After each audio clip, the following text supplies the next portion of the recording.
Hey guys, welcome back to Chintu sir की क्लास। और जैसा कि आप जानते हैं कि हमने जो कंपटीशन एग्जाम की जो इंग्लिश है उसके लिए छोटा सा जो कोर्स है वो स्टार्ट कर रखा है, ठीक है। और इसमें हमने जो है टेंसेस को जो है स्टार्ट कर रखा है और टेंसेस से पहले जितने भी बेसिक कॉन्सेप्ट्स थे वो हमने क्लियर कर लिए हैं। तो आज हमारे ये जो है 11वीं क्लास है। इससे पहले 10 क्लासेज हो चुकी हैं। यदि अभी तक आपने पहली वाली वीडियोस को नहीं देखा है तो आप हमारे चैनल पर विजिट कीजिए अल्फा स्पोकन इंग्लिश पर। वहां पर प्लेलिस्ट वाले सेक्शन में आपको जाना है और वहां पर आपको कोर्स फॉर कॉम्पिटिटिव एग्जाम्स या फिर कोर्स फॉर एसएससी एग्जाम्स ऐसे आपको जो है प्लेलिस्ट मिल जाएगी। उसमें आपको पीछे की और आगे की जितने भी वीडियोज है वो सारी मिलने वाली है, ठीक है।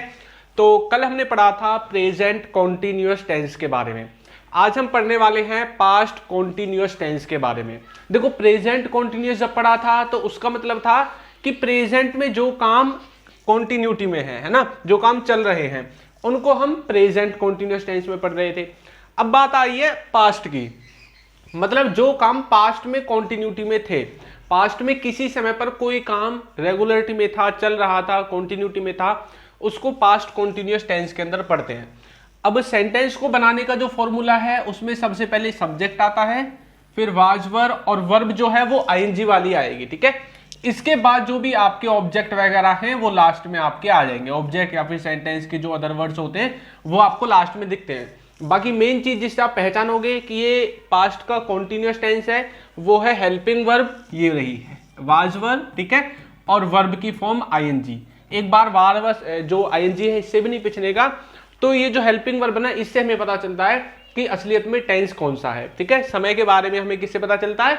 हेल्पिंग वर्ब से पता चलता है। अब पास्ट में कोई भी काम कॉन्टिन्यूटी में था, जैसे कि ही वॉज प्लेइंग क्रिकेट, मतलब वो क्रिकेट खेल रहा था, पास्ट की बात है, ठीक है। भाई जब मैंने उसको देखा था वो क्रिकेट खेल रहा था। जैसे कोई पूछने लगे भाई वो कहाँ देखा था तुमने उसको, आपने बोला जब मैंने उसको देखा था ना, ही वॉज प्लेइंग क्रिकेट, मतलब वो क्रिकेट खेल रहा था पास्ट में, ठीक है।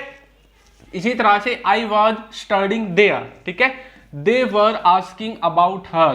तो देखो, हिंदी में आपको इनका ट्रांसलेशन करने की कोई जरूरत नहीं है, आपको सिर्फ कॉन्सेप्ट को सीखना है। किसको सीखना है? कॉन्सेप्ट को, ठीक है। चलो, अब यहां पर नेगेटिव इंटरोगेटिव सेंटेंसेस तो आपको पता ही होगा।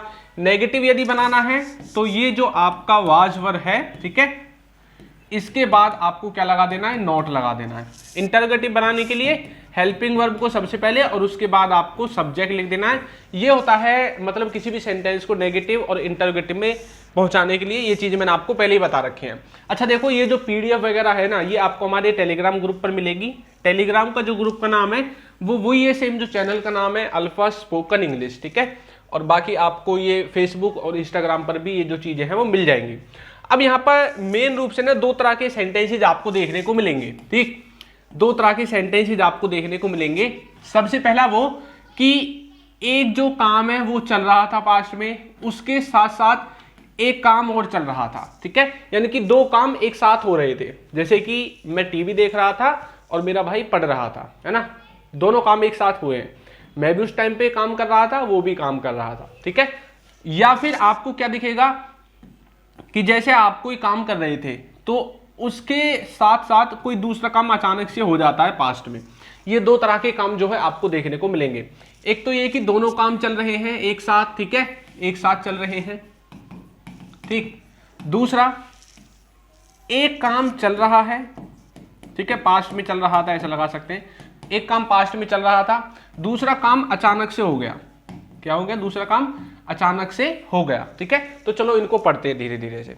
चलिए, तो सबसे पहले हम देखेंगे कि जो काम पैरेलल में था, यानी कि दो काम जो एक साथ हो रहे थे, अच्छा एक साथ जो चीजें होती है उनको पैरेलल बोलते हैं, ठीक है। पैरेलल आपने पढ़ा ही होगा, ठीक है। देखो, तो पैरेलल एक्शन, ठीक है, किस में बनेंगे? कॉन्टिन्यूअस टेंस में बनेंगे, वो भी पास्ट में। अच्छा, गलती कैसे देगा आपको सामने वाला? जो आप जब पेपर देखोगे या फिर जब आप क्वेश्चन लगाओगे तो गलती क्या होगी? दो काम पास्ट के एक साथ मतलब होंगे, लेकिन उनमें वो टेंस चेंज कर देगा, जबकि दोनों ही पास्ट के कॉन्टिन्यूअस में बनेंगे। जैसे कि while I was watching TV, ठीक है, he had been sleeping। इसका मतलब क्या है कि I was watching TV, मैं टीवी देख रहा था, उसी समय पे वो क्या कर रहा था? सो रहा था। तो मैंने बोला था इसमें क्या लगना चाहिए? वाज वर के द्वारा सेंटेंस बनना चाहिए। इसने देखो गलती यहाँ पे दी है। तो इस तरह से आपको सेंटेंसेज को पहचानना है। कैसे बनेगा? while I was watching TV, he was sleeping.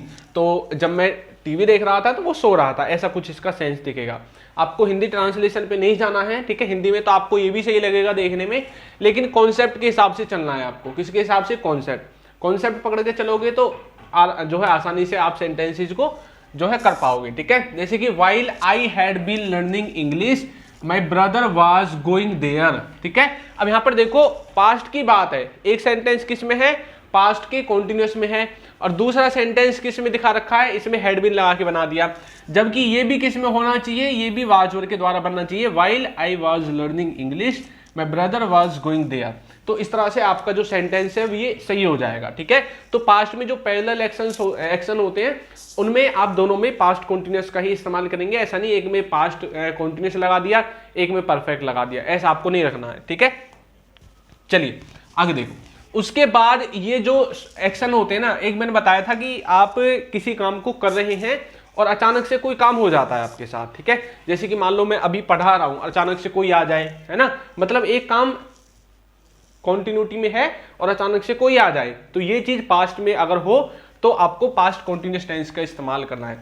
अब जो काम चल रहा है पहले से ही, जो काम पहले से ही हो रहा है उसमें पास्ट कॉन्टिन्यूअस टेंस लगेगा, और जो काम अचानक से हो जाएगा उसमें पास्ट का इंडेफिनिट टेंस लगेगा। अब जैसे मैं पढ़ा रहा हूं, अब ये जो काम है ये तो चल ही रहा है, लॉन्ग एक्शन है, तो इसमें पास्ट कॉन्टिन्यूअस और अचानक से कोई आ जाए तो पास्ट इंडेफिनिट लगेगा, ठीक है। लेकिन पास्ट की बात होगी, ठीक है।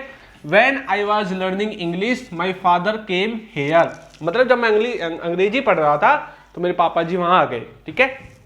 इस तरह से आप इसको समझोगे। तो देखो ये जो काम है ना, I was learning English, ये काम पहले से ही हो रहा है, इसके जो फादर हैं वो तो अचानक से आए हैं, तो इसमें क्या लगा दिया हमने? देखो केम यानी कि सेकंड फॉर्म लगा दी, पास्ट इंडेफिनिट टेंस में सेकंड फॉर्म लगती है, और ये हमारा वाज वर्ड के द्वारा बनाई हुआ है, ठीक है। देखो while he is asking about her Rahul came there. पहली बात तो ये सेंटेंस में बहुत सारी गड़बड़ी है। क्या? देखो यहाँ पर ये मिसटाइप है, ठीक, तो इसको हमें ही के साथ क्या लगाना है? वाज, ठीक। तो while he was asking about her Rahul came there, ठीक है। तो यहां पर गलती क्या थी? हमने इज लगा रखा था, हमें लगाना है वाज, क्योंकि सेंटेंस देखो एक सेंटेंस है ना, जो वो देखो यदि कोई आपने नरेशन यदि पढ़ रखे हैं तो आपने एक चीज सीखी होगी कि एक जो सेंटेंस है यदि कोई उसका एक हिस्सा पास्ट में है तो 99% केस में ये श्योरिटी है कि उसका दूसरा हिस्सा पास्ट में ही होगा, ठीक है। अगर एक हिस्सा प्रेजेंट में है तो दूसरा हिस्सा प्रेजेंट में या फ्यूचर में। देखो प्रेजेंट और फ्यूचर आपस में मिक्स हो सकते हैं, लेकिन पास्ट और फ्यूचर आपस में मिक्स नहीं हो सकते, पास्ट और प्रेजेंट आपस में मिक्स नहीं हो सकते। इसलिए यहां पर इज नहीं आएगा, यहां पर वाज ही आएगा, क्योंकि इसका जो दूसरा वाला पार्ट है उसमें देखो केम लिखा हुआ है, ठीक है। While he was asking about her Rahul came there. आ गया समझ में? आगे देखो व्हेन ही हैज कम, ठीक है। आगे क्या लिखा हुआ है? दे वर स्लीपिंग। तो देखो ये किसका हिस्सा है? पास्ट का है, और ये किसका है? हैज लगा दिया, प्रेजेंट का है, तो ये नहीं आएगा, ठीक है। क्या आएगा? When he. अब बताओ इसको कैसे बनाओगे आप? When he has come they were sleeping. देखो ये जो काम है ये तो पहले से ही हो रहा है ना। दे वर स्लीपिंग वाला जो काम है वो तो पहले, भाई बस सो तो पहले से ही रहे। एक्स्ट्रा चीज ये हुई है कि वो आ गया है, तो यहां पर ही हैज कम नहीं, व्हेन ही केम आएगा। क्या आएगा? केम आएगा। ये काम तो पहले से ही हो रहा है, तो लॉन्ग एक्शन में क्या लगेगा? लॉन्ग एक्शन में तो पास्ट कॉन्टिन्यूअस टेंस पहले से ही है, जो काम एक्स्ट्रा हुआ है, अचानक से हुआ है, उसमें इंडेफिनिट टेंस लगेगा पास्ट का, ठीक है। देखो I was reading a book, ठीक, when the delivery boy had arrived, ठीक है। अब यहां पर क्या लिख दिया इसने कि भाई मैं एक किताब पढ़ रहा था जब जो डिलीवरी करने वाला पर्सन है वो आया था, ठीक है। तो ये किसी काम को कर रहा था, ये काम तो भैया कॉन्टिन्यूटी में था, जो वो किताब को पढ़ने का काम कर रहा था, लेकिन एक्स्ट्रा काम क्या हुआ है? ये जो डिलीवरी बॉय ना ये आया है। अब यहाँ पर हैड अराइव्ड नहीं आएगा, खाली अराइव्ड आएगा, हैड हट जाएगा, ठीक है। तो सेकंड फॉर्म में ये जो सेंटेंस है वो ट्रांसलेट हो जाएगा, तो यहाँ पर सिर्फ क्या आना चाहिए? अराइव्ड आना चाहिए। तो पास्ट कॉन्टिन्यूअस टेंस में इतना ही है, बाकी इसके जो भी भाग हैं, जो इसके पार्ट हैं हमारे इस कोर्स के, वो आपको हमारे प्लेलिस्ट में मिल ही जाएंगे। बाकी आप हमारे जो ऐप है अल्फा स्पोकन इंग्लिश, इसको भी डाउनलोड कर सकते हैं प्ले स्टोर से, और टेलीग्राम में ज्वाइन होना बिल्कुल ना भूलें। आपको वीडियो कैसी लगी है जरूर बताइएगा, और यदि अभी तक आपने हमारे चैनल को सब्सक्राइब नहीं किया है तो कर दीजिए, वीडियो को लाइक कर दीजिए, और एक अच्छा सा कमेंट करना बिल्कुल ना भूलें। Thank you.